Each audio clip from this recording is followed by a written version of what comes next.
Devin, cette affaire de discrimination est vraiment importante. Quel est l'impact attendu de cette décision? Eh bien, c'est une affaire très intéressante, Diane. Il s'agissait ici d'une prétendue discrimination inversée. Une femme hétérosexuelle affirme avoir été écartée d'un poste parce qu'elle n'était pas homosexuelle par un employeur homosexuel.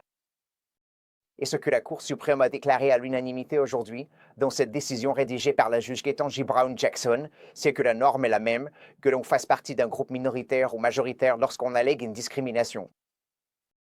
C'est le même critère pour tout le monde en vertu du titre 7 du Civil Rights Act de 1964, qui, bien sûr, interdit la discrimination fondée sur le sexe ou l'orientation sexuelle. Dans cette affaire, Marlene Ham, la plaignante, qui cherchait à poursuivre le département des services à la jeunesse de l'Ohio où elle avait travaillé pendant 15 ans, a porté ses revendications devant la justice.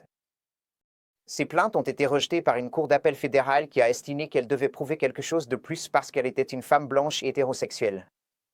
Elle devait démontrer certaines circonstances particulières rien que pour pouvoir accéder au tribunal, mais ce que la Cour suprême a affirmé aujourd'hui, c'est que tout le monde est sur un pied d'égalité en vertu du titre 7, peu importe qui vous êtes. Il suffit simplement de présenter un cas plausible de discrimination pour pouvoir déposer sa plainte. Alors, James, qu'est-ce qui t'a marqué dans la vie de la Cour dans cette affaire?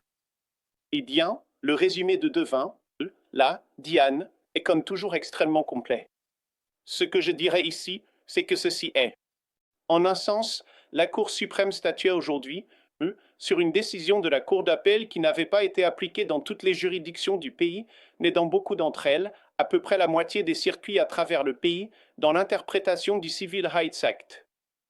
Il y a eu une décision en 1981 dans le circuit de Washington, D.C. qui disait essentiellement que si vous prétendiez avoir été victime de discrimination mais que vous n'étiez pas membre d'un groupe historiquement discriminé, donc ici une femme blanche, hétérosexuelle, vous deviez fournir des circonstances contextuelles supplémentaires, qu'il y avait en fait un obstacle supplémentaire à franchir, un préalable que vous deviez remplir et qui ne serait pas nécessairement exigé d'une personne issue de l'un de ces groupes.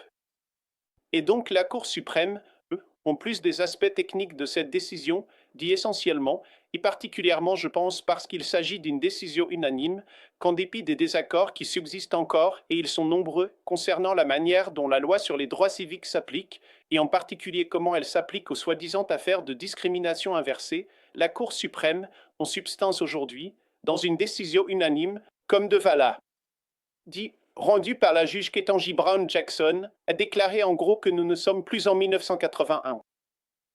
Du moins en ce qui concerne la législation fédérale sur la discrimination, la Cour affirme que nous ne sommes plus en 1981 et que les mêmes critères doivent s'appliquer. Et pour être clair, cela ne signifie pas qu'Am gagne son procès, cela veut simplement dire qu'elle a une chance plus facile de faire avancer son dossier sans cet obstacle.